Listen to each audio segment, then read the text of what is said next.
Hi, this is doctor Likhitha, dentist by profession.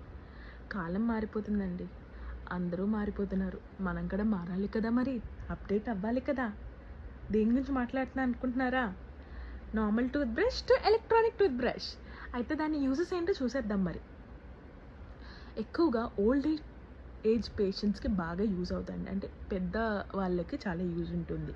చిగుర్లు problems అంటే పళ్ళు కదులుతాయి కదా, వాళ్ళకి ఇవి బాగా యూజ్ అవుతుంది. పళ్ళు పైన పళ్ళు అటు ఇటు ఎగుడు దిగుళ్ళు అంటే ఇర్రెగ్యులారిటీస్ ఉన్న వాళ్ళకి బాగా యూజ్ అవుతాయండి. తర్వాత ఆర్థో పేషెంట్స్, క్లిప్స్ పెట్టుకున్న వాళ్ళకి, గ్యాప్స్ ఉన్న వాళ్ళకి, అవన్నీ వాళ్ళు చాలా యూజ్. దీనివల్ల ఇంకో బెనిఫిట్స్ ఏంటంటే, ఇప్పుడు బ్రష్ చేస్తున్నప్పుడు మనం ఒకేసారి సేమ్ ఫోర్స్ పెట్టం కదండి మనం. కాబట్టి దానిపైన పంటి పైన పొరలు కొన్నిసార్లు పోతూ ఉంటాయి. కాకుండా సేమ్ ప్రెషర్ అంటే లైక్ రిక్వైర్డ్ ప్రెషర్తో మొత్తం అంతా క్లీన్ చేస్తుందండి. అండ్ మినిమం 2 minutesే మన టైం సెటర్ కూడా ఉంటుంది. అది 2 minutesే బ్రష్ చేస్తుంది.